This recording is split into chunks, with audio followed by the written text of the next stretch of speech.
Welcome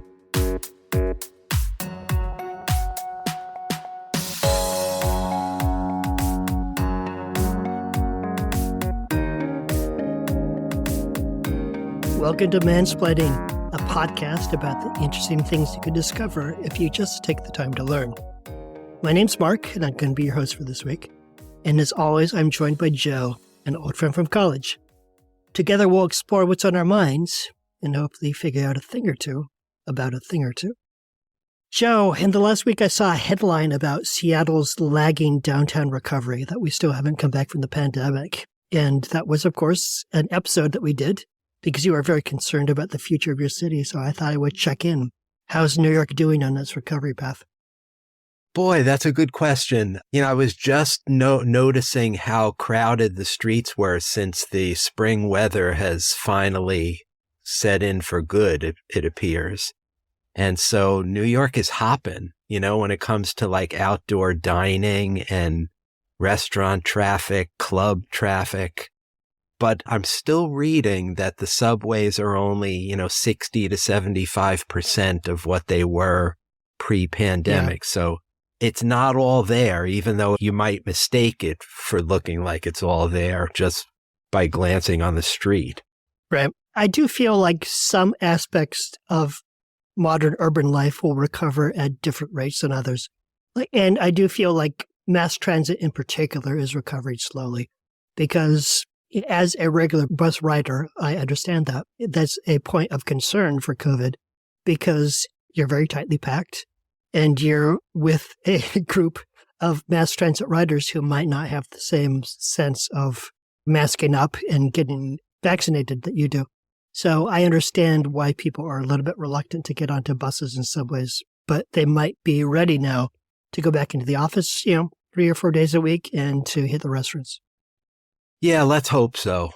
In all other respects, things look normal to me. Like, I regularly go to Yankee games and the crowds are robust, Looks like nobody's avoiding regular life anymore, to my eyes at least. Well, congratulations to you on that, because I know you had your fingers crossed in that regard. Yeah, well, it remains to be seen whether cities suffer so much economically by, empty office towers that dips into the property tax revenue and forces cities to make draconian cuts. That could still happen. The jury's not out yet. Yeah, time will tell. And segueing from that to a different aspect of our work scenario here in modern life, there's one thing has been bothering me for a while. And so I'm the sort of person who is on Reddit groups that are talking about ChatGPT and AI. And one regular thing that the sort of technology optimists keep posting is that AI is going to boost everybody's productivity to such an extent that we'll have a bunch of free time and we can go start painting and take up hobbies and, travel. And it's just going to be a wonderful experience for everybody. And that is something that echoes in my mind because I've heard that from other people. I remember reading about it in Marx's Capital at the very end when he's talking about how once workers control the means of production, then productivity will be so high and standards of living will be so high that you won't really need to work anymore. You can go from job to job depending on your whim and only work when you want to. And, something like 130 years later, we're still hearing those predictions, and yet we're also still working, 40 to 60 hours a week. And it doesn't seem like leisure time has been the result of increases in productivity. So I put the question to you, what is it that's actually going on there? Why is it that productivity keeps rising and the work week stays pretty much the same? And I'm interested to hear what you found. Yeah, well, you always ask good questions, but this one is a particularly great question, I think. And the reason I say that is because I learned a lot in trying to answer it. And I'm excited to share with you my thoughts about this and get your reaction. I told you last time when you asked this question at the end of our last episode that I come to the question from a place of almost pure cynicism. That is... What I mean by that is predictions about increased productivity due to some innovation, whether it be the assembly line or the advent of computers and the internet or now AI, leading inevitably to a shortened work week, was always bullshit, meant to keep workers pacified enough so they wouldn't blow up the capitalistic system that relies on their own exploitation. Yeah. In other words, just keep breaking your backs a little longer, folks. The promised land of more leisure is just over the hill. Yeah, this time we mean it. Yeah, right. So that's kind of how I initially approached the question. But in my research for this episode, I learned that productivity has unlocked lots of leisure time for certain workers at certain times in our history. I'm going to tell you some of those details shortly. But here's my quick 2 cents about the idea that management is nefariously keeping labor from realizing gains in leisure commensurate with increased productivity. This is probably never going to change. It's also a big part of the answer to why recent increases in productivity don't seem to unlock more leisure for workers. But I think this answer is kind of boring because it's so utterly predictable. Of course workers are exploited. Of course employers act like assholes. Duh, that's the American way. Yeah, don't think I've ever worked for a boss who didn't think my productivity belonged to him. Yeah. So if my productivity goes up, then that goes to him and to the executives and shareholders of the company. It does not go to me. Right. So I say this because I went looking for another answer to explain, at least partially, what's happening these days at the intersection of Productivity Avenue and Leisure Street. And I think I found a few interesting trends for us to talk about. Before I name them, I want to tease out the historical connection between productivity and leisure. There's absolutely no question that productivity has increased in recent decades. According to Eric Rauch at MIT, productivity has been increasing at an exponential rate for over a century and increased a staggering 400% between the years 1950 and 2000. Productivity increased so rapidly that the average worker in 2000 could work an 11-hour week to produce as much as a 40-hour worker did in 1950 while retaining the same standard of living. Sounds great, right? Yeah. But then why did the Organization for Economic Cooperation and Development rank the United States 29th out of 34 countries in work-life balance? Apparently, Americans aren't satisfied simply matching the worker productivity of prior decades in fewer hours and then enjoying extra time off for all their hard work. Why is that? It's not like we don't understand the value of leisure time. In 1932, the British philosopher Bertrand Russell, in his famous essay In Praise of Idleness, wrote that leisure, quote, contributed nearly the whole of what we call civilization. It cultivated the arts and discovered the sciences. It wrote the books, invented the philosophies, and refined social relations. Countless studies have also shown that leisure time is essential not only for workers, but for work too, in the way it gives employees the time and space to develop innovative ideas from bursts of creative insight. Downtime is conducive to what brain researchers call diffuse thinking, where the brain can process more information and make better connections between ideas than when it's focused on completing discrete tasks during the workday. Neuroscientists point to the incubation period that precedes illuminative thought, which is absent in task-related thought. Cognitive scientists have demonstrated that leisure time is consonant with the type of intrinsic motivation that proves uniquely effective for learning.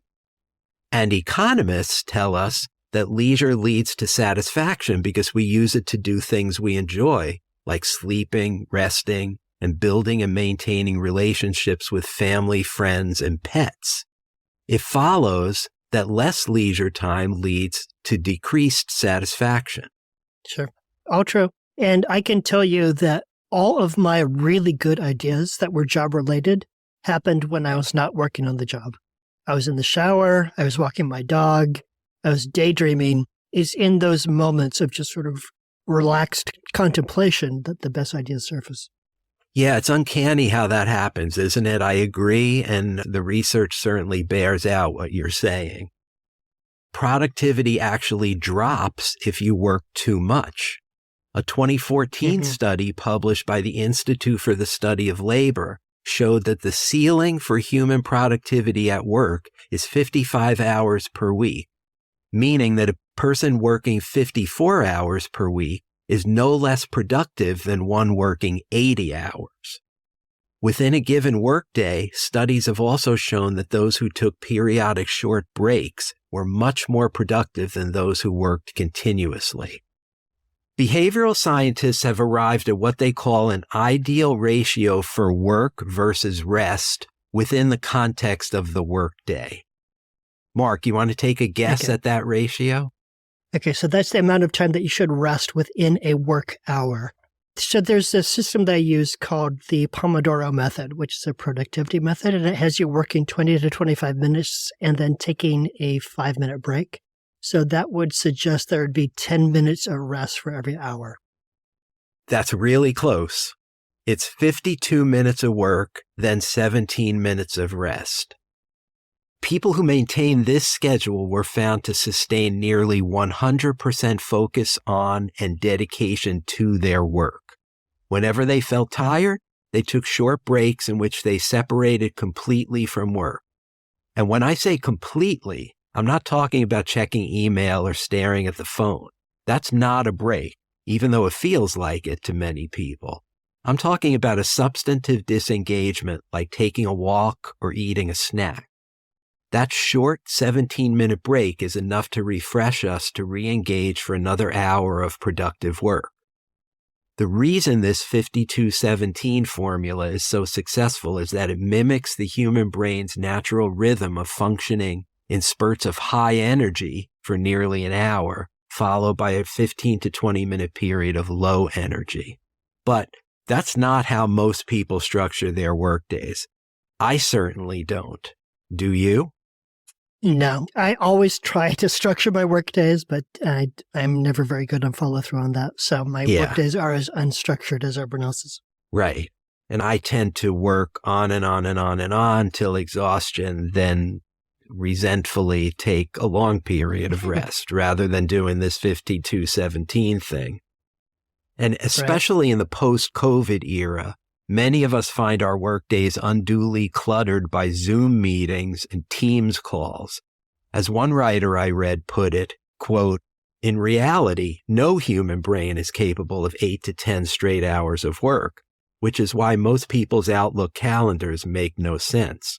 Sitting in meetings all week drains your body, mind, and soul, and many of us are not given the chance to employ leisure during the workday."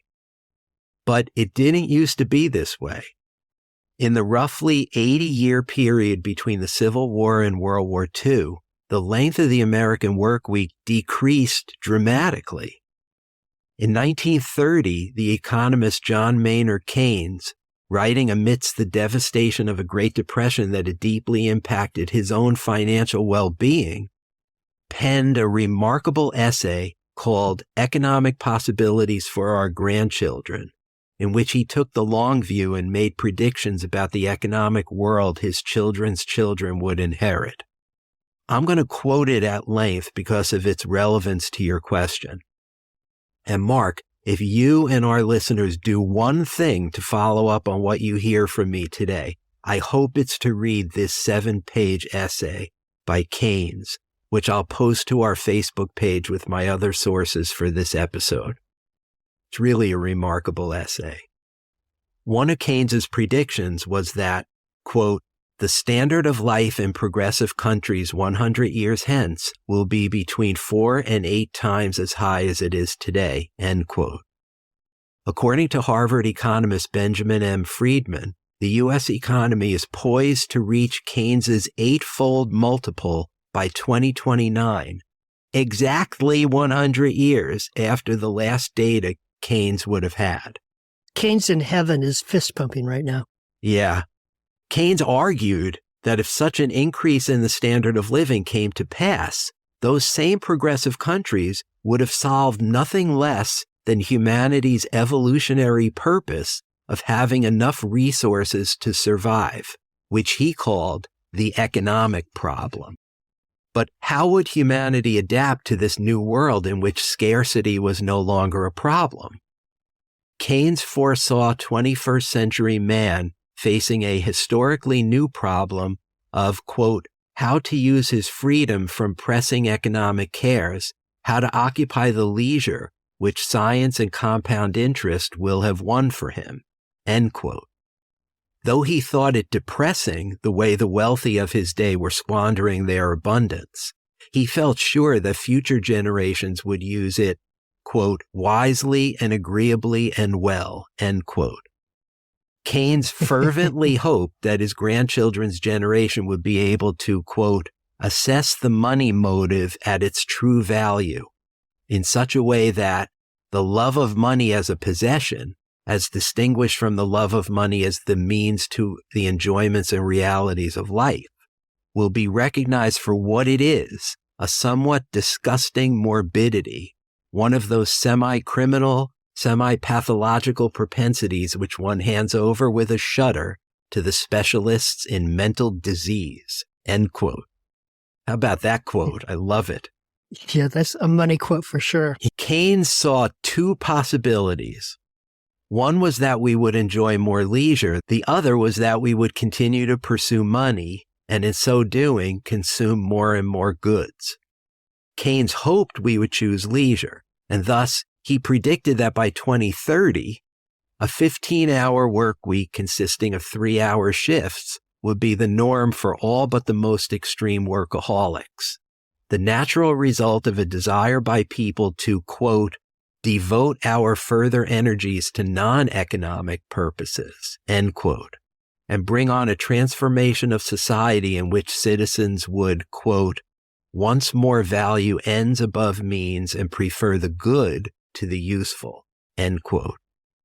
For all the prescience of his essay, Keynes got this last part, I would say, half wrong. For a while, at least, we seemed headed in the right direction. In 1930, when Keynes wrote this essay, the average work week was 47 hours. By 1970, it had fallen to just under 39 hours. But in the last 50 years, the rate of decline stopped dead in its tracks and even reversed a bit.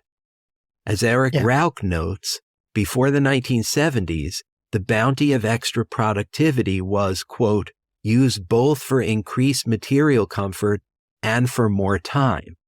But since then, quote, the increase has been used exclusively to purchase more things, end quote. At higher prices also. If everybody has an abundance, it's not like prices remain stable. Prices would go up if that's what the market will bear. Yeah. So I wonder to what extent the market just sops up the surplus by presenting a condominium as a luxury condominium that costs 3 times as much as the condominium of equal dimensions that previously was not presented as a luxury item. Yeah, that's an interesting point. I don't know, but I think it's fair to say that Americans seem to have chosen what Keynes called the semi-pathological love of money over cultivating their free time. And in fairness to Keynes, that's not the case in some other progressive countries. In recent decades, several European nations have experimented successfully with shortening the work week. The Spanish government cut back the work week to 32 hours in 2021. Even the stereotypically industrious Japanese have tried it. Microsoft Japan shortened its work week to 4 days and saw productivity gains of 40%. So again, I come to the question of why. Why don't Americans cash in what I call their productivity dividend? In my research, I came across a few reasons. I'm going to give you 3 now. One is what I would call the keeping up with the Joneses dilemma. Assessing Keynes's predictions for the Washington Post, Ezra Klein put his finger on something when he wrote that, quote, In the United States, the economic problem that organizes many of our lives is not that we don't have enough. It's that we don't have quite as much as those who have more." End quote. In other words, we may never be ready to devote our further energies to non-economic purposes like leisure because we're perpetually scheming to make as much as the next guy. The second reason requires another dollop of history to put in context. The 8-hour workday is an artifact of the Industrial Revolution. It was implemented as a humane intervention to cut down the number of continuous hours of sometimes back-breaking factory labor that workers were forced to endure in the 18th and 19th centuries, when working conditions were squalid and many people, including children, were forced to work over 80 hours per week. A battery of progressive legislation in the early 20th century culminated with the Fair Labor Standards Act in 1940 that formally established the 40-hour work week and overtime for anyone working more than 40 hours. It was probably American organized labor's greatest hour.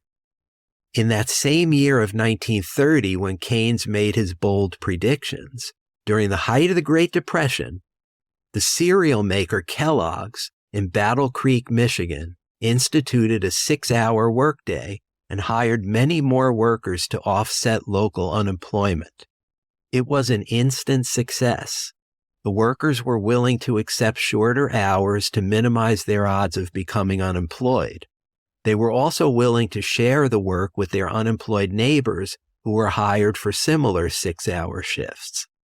Though the tenured workforce was making about 15% less than it did before, they were encouraged by management to use their new free time to visit with friends, hunt, fish, play sports, and spend quality time doing things with the family like gardening or contributing to their kids' school projects, underscoring all the things I mentioned earlier about the psychic value of free time. And yet, despite this amazing innovation, by the late 1950s, most workers had switched back to the 8-hour workday. That reversal to the norm happened for a variety of reasons, including unemployment vanishing after World War II, which brought an end to the Depression, as well as advice the workers were getting from union leaders to trade more hours for higher wages. But, and I think this is important, it also had to do with new management at the company denigrating and feminizing the shorter hours, encouraging the men at the plant to see work as the center of their lives and to feel embarrassed that they were working fewer hours than the men at other local jobs. That unfortunate post-war trend persists to this day, with workers more likely to brag about how many hours they work than how much they toiled in their gardens.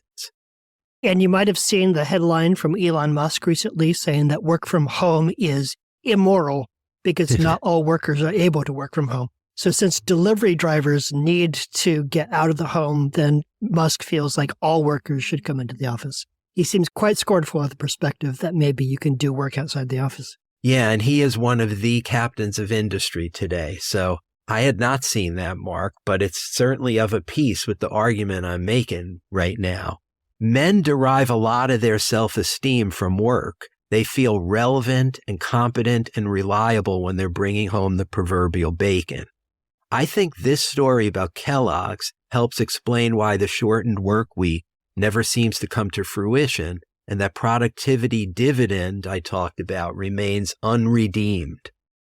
But there's a third reason, and I think this is the most compelling one, why leisure hasn't increased with productivity.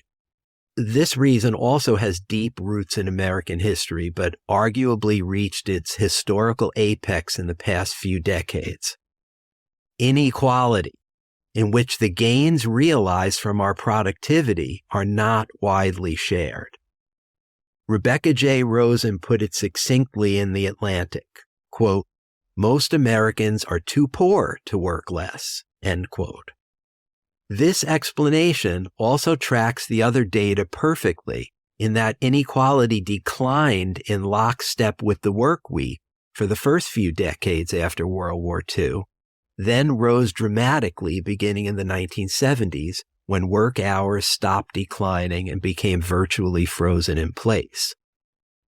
And here I think is where Keynes's remarkable prediction about the eightfold increase in the standard of living requires a little bit of context. Although it holds up for the economy in aggregate, it's not true for the median American worker, whose standard of living has increased by only 3.5 times what it was when Keynes was writing, which is slightly below his predicted range of 4 to 8 times. Factor in median worker income and the picture is complete. According to Benjamin Friedman, the Harvard economist I cited earlier, in the 26 years between 1947 and 1973, the average hourly wage for non-supervisory workers in private industries other than agriculture almost doubled. In the 40 years after that, between 1973 and 2013, it fell by 5%. As Rebecca Rosen summed it up, quote, "For most people then, the magic of increasing productivity stopped working around 1973, end quote. And ever since then, people have had to work just as many hours while not quite maintaining the same standard of living." So the flaw in Keynes's prediction was that he assumed that productivity gains would be distributed evenly across society in the form of more leisure. Inequality makes Keynes's uplifting predictions look naive in retrospect. Yeah, and what captured my thinking as you were going through that Keynes quote is that he was imagining a scenario in which the worker would be fully empowered to make use of their productivity in a way that does not seem like it's a good description of the working world. Maybe it was when Keynes was writing, but the workers I've known, the workers I have been, we don't really have that like in our back pocket. We can't go to our boss and say, my productivity went up 5% this year, so I'm going to work 5% less. It's simply not on the table. You could maybe have that conversation with your boss, but I think you'd be concerned that he would simply replace you with someone who's willing to work the 40 hours that you previously worked. Yeah, that's an excellent point, Mark. I just want to, in Keynes's defense, point out that he's riding on the heels of probably the greatest progressive movement in the history of our country that culminates in the decades when he's a young economist in all this pro-labor legislation leading up to the Fair Labor Standards Act that I mentioned. So the world was really looking up in those days. Things were getting better and better. The New Deal was about to revolutionize the way we treat workers in this country. And I think, in fairness to Keynes, there was reason to be optimistic at that time. But given what we know happened since then, it certainly does seem like he was naive with his predictions. Yeah. I won't go so far as to say naive. He was overly optimistic, I believe. Okay, that's fair. All right. Those are my reasons for why productivity hasn't led to a shorter work week. Now I want to say a word about one cohort of workers that's choosing to forego their own leisure time. As I mentioned earlier, until the 1970s, average work hours decreased and workers enjoyed more and more free time. Coinciding with the Reagan Revolution and the ascension of right-wing ideology in the 1980s, that trend began to reverse for the most affluent workers, whose leisure hours started falling. The same pattern can also now be seen in emerging economies. The richest, most educated cohort of employees, the folks once known, ironically, as the leisure class, work more today than they did generations ago. How's that for a twist, Mark? In an era in which income inequality has risen to levels not seen since the Gilded Age of robber barons in the late 19th century, what the economist Robert H. Frank calls leisure inequality is growing in reverse, with low-wage earners gaining leisure as high earners lose it. Right. Yeah. Well, if the only measuring stick that you have to go by is whether or not you have more billions than the family down the road, then really you have no choice but to pile more money on top of the money you already have. You Yeah. really cannot take time to enjoy that money. Yeah. Well, again, I want to ask why. If affluent workers who've reaped disproportionate gains from the increased productivity correctly predicted by Keynes, if those people can afford to work less, why aren't they doing so? I have an answer for you, but you want to take a stab at this, Mark? You mentioned the keeping up with the Joneses a second ago. You think that's the reason? My default is always to go to a psychological explanation. And so I would imagine that it has something to do with self-worth, that you feel good about yourself as an earner, as a titan of industry, as someone who is the master of all he surveys. And so for every hour you work and every dollar you earn, that's just a tiny little dopamine hit in the back of your brain that tells you you did a good job today. Well, that's not quite what I'm going to say, but I think it's closely related because the cohort I'm talking about is not just the captains of industry. It's all affluent people. I mean, arguably by world standards, you and I may be in this cohort. So here's what Harvard's Benjamin Friedman thinks about this. He thinks it's because many top earners do work they're interested in and care about. They derive meaning from their work. It's central to their self-esteem. And of course, they get paid handsome salaries for it. For these folks, work is more a labor of love than an onerous chore. So why wouldn't they do more of it than everybody else? Yeah. Though I will say that the captains of industry who I've known personally, the executives at the companies where I've worked, they don't strike me as particularly happy people. So they are not, wallowing in a sea of satisfaction. They may, in fact, have enjoyed the advantage of choosing their work rather than having their work thrust upon them, as people lower in the chain would experience it. And yet it does not seem to be working all that well for them. But maybe that's just my view from the outside. Yeah, maybe that describes some of them, but I also anecdotally know a lot of upper middle class people who seem very happy with their life choices and where their careers are. And I think they fit into this description that Friedman offered that I just paraphrased. Okay, in recent years, the trend of depreciating leisure time is only accelerating. In the 3 years since COVID dislocated us from in-person work and the aptly named cloud obscured old work-life boundaries by allowing us to access digital files from almost anywhere, the work week is occupying more and more of our free time. This fact is underscored by a veritable blizzard of statistics. Here are some of them. In 2018, American workers failed to use, get this, 768 million days of paid time off, which was a 9% increase from the year before. According to a study commissioned by 2 HR firms, 65% of American employees now feel the need to be available by phone or email outside of normal working hours. And not surprisingly, 45% report that they don't have enough free time because of the perceived encroachment of their jobs. One study released in 2012 concluded that the mere existence of smartphones and tablets added as much as 2 hours to the workday. In December 2014, The Economist magazine reported that 60% of employees who use smartphones are tethered to their jobs for more than 13 hours a day. And when it comes to free time, working American mothers have about 36 minutes of it per day, according to a recent book by journalist Bridget Schulte. What social scientists call pure leisure, the kind that's not contaminated by non-leisure activities like checking your email while you're on vacation, that's fallen for all education and income levels.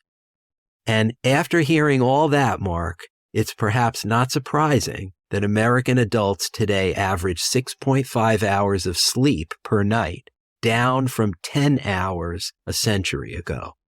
Yeah. I was going to say, just as an additional data point to what you already said, is that there's a current trend among companies to offer as a perk that you have unlimited PTO, which sounds awesome.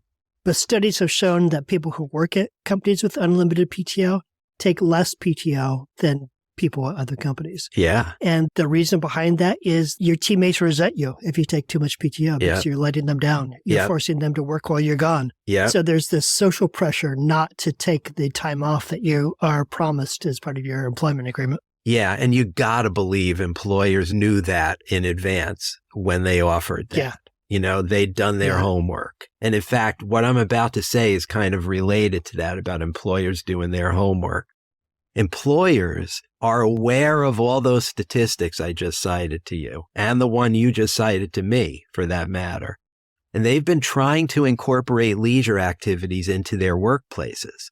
That's why you see sleep pods and foosball tables in some offices, or company-sponsored happy hours.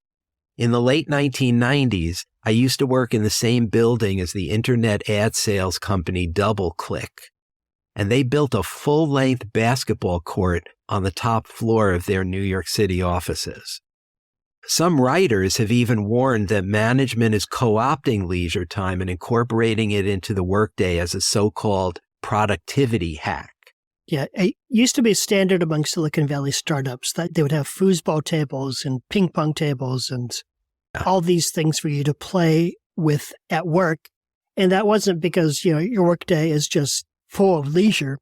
It was as part of a culture in which you would never leave the office. You'd be there all the time.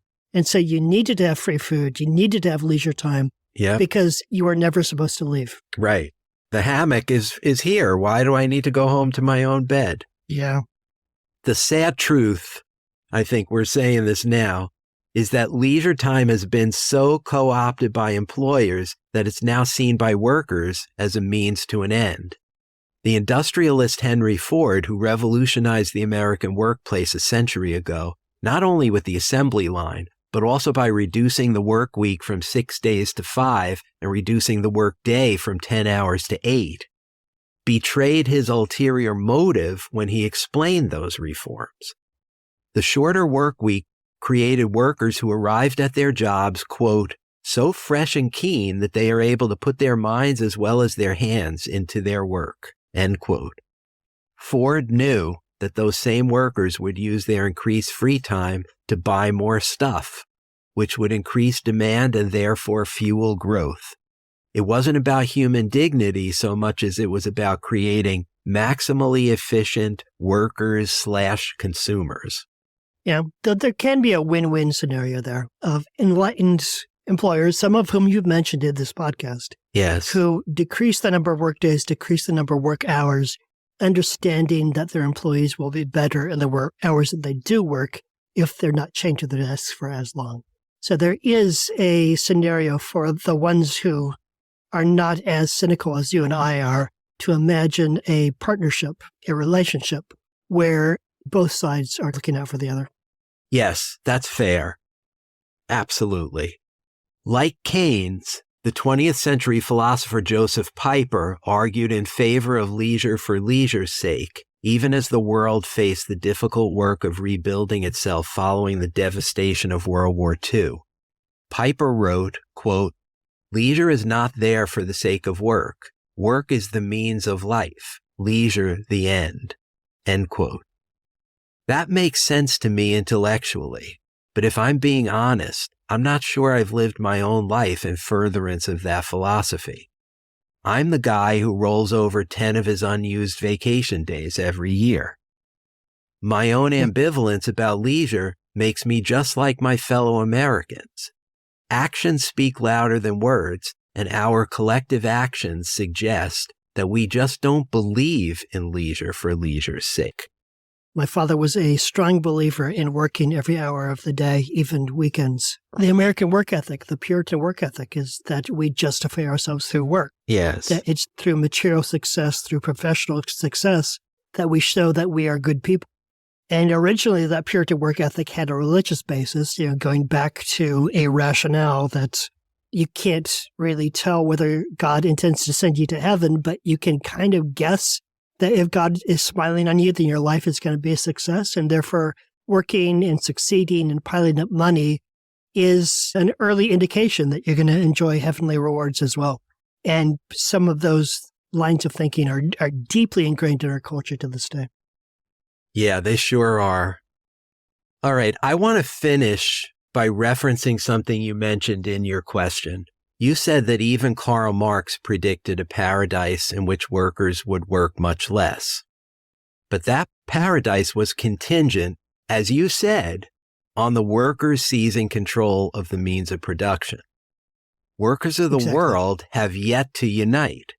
If they ever do, I think we will see the productivity dividend of that shorter work week come to fruition, but probably not a minute before.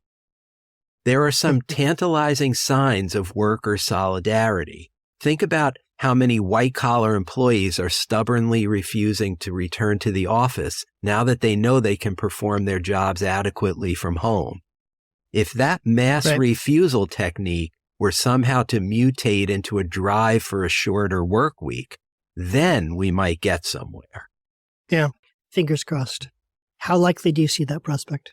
I don't think it's likely in the near term, but I do believe, what's the old Dr. King statement, the arc of the universe points toward justice. I think in the grand scheme of things, we're always moving toward better. You know, the Steven Pinker hypothesis.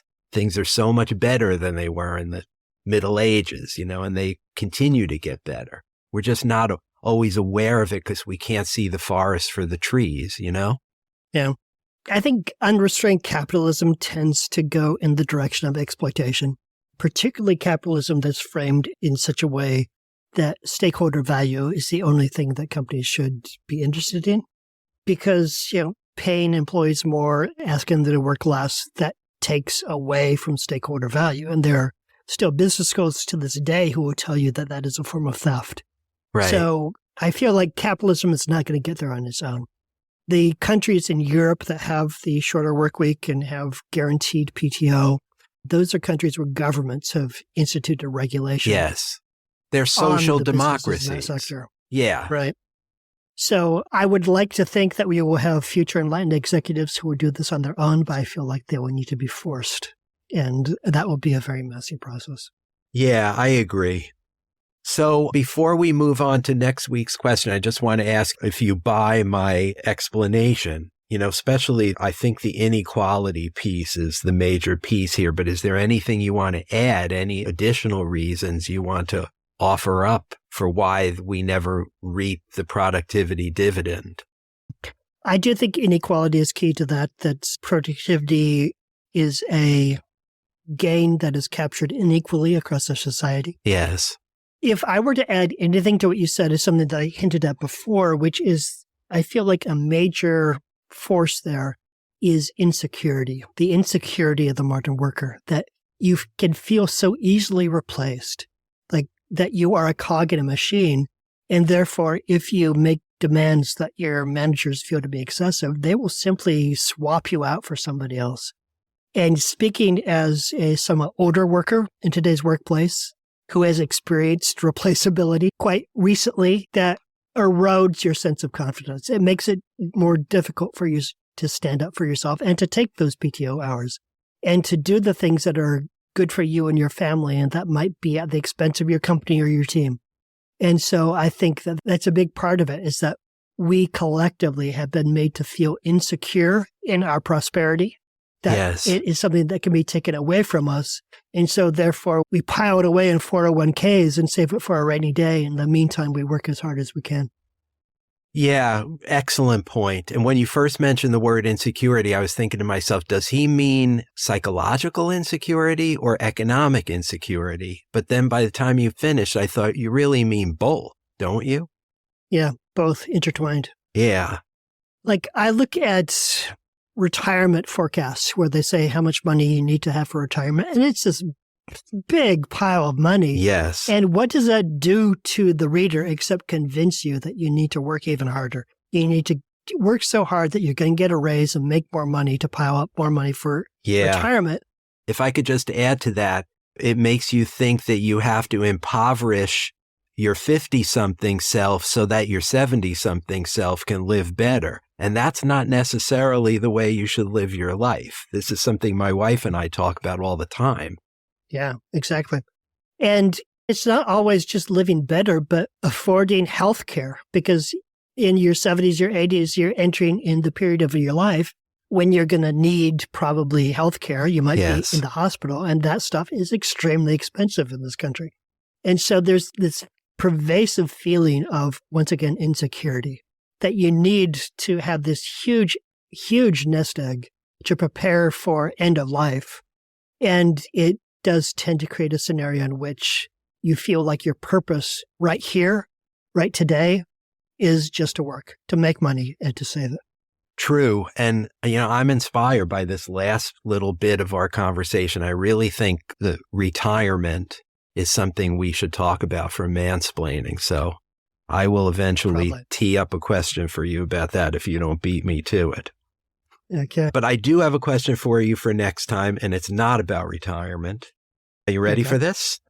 Yes, I am. Okay. So it may sound to you like an utterly flippant question, but I am dead serious, Mark. Are we all going to be forced to own smartphones someday? Now, as you know, Mark, I resisted the black hole intensity gravitational pull of mobile phones for the longest time, finally succumbing 2 years ago in the summer of 2021 for reasons that still make me angry. Now, I'm going to tell everybody now. That summer, my employer changed its two-factor authentication security protocols to work only with mobile phones. And the New York Yankees moved to completely paperless ticketing via mobile devices. So I was looking at the grim prospect of not being able to work or attend baseball games without having a phone. Surely my case is not unique. Indeed, it's my impression that the same squeeze is being put on all of us. So I want to know, Mark, whether you think it will someday be impossible to be a citizen, a functioning member of society, without possessing one of these mind-numbing, climate-killing slabs of metal and glass.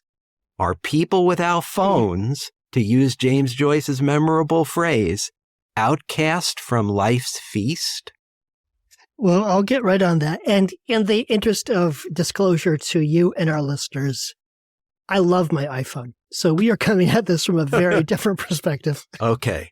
But all I ask, let this take you wherever it takes you, Mark. All I ask is, please take my question seriously, because I mean it seriously. This is not a joke. I really think we're headed toward a world where you cannot be an active member of society without owning a phone. Okay. I will look into that, and we'll see if your future inevitably includes an iPhone, if you will need to be buried with a smartphone. Say it ain't so. Okay, that's it for this week. If you have comments or questions or thoughts about this episode, you can find us on Facebook at Mansplaining the Podcast, where you can leave comments and questions. And we do now have a second means for you to submit a question to Mansplaining, which is we have a phone number now. You can leave a voicemail at the number 206-486-4074. And if it's a good question, and I'm sure it will be, we can make that the subject of a future episode. If you would like to support this podcast, one of the great ways of doing that is to leave a rating and a review on the podcast platform of your choice. So if you're a Spotify person, go find us on Spotify. If you're an Apple person, go find us on Apple Podcasts. Leave a rating, leave a review, put up 5 stars, talk about what you love about the podcast. It really does help people find Mansplain. Yes. And we love when our audience grows. And remember, folks, we're not asking for your money. Yet. If you leave us nice reviews, then maybe we'll push out that time. But that's it for this week. That was Joe. This is Mark. And thank you for spending your time with us. We'll talk to you next time. That's it for this edition of Mansplaining. Mansplaining is brought to you by Joe and Mark and nobody else. Thank you for hanging out with us for a little bit, and we'll see you next time.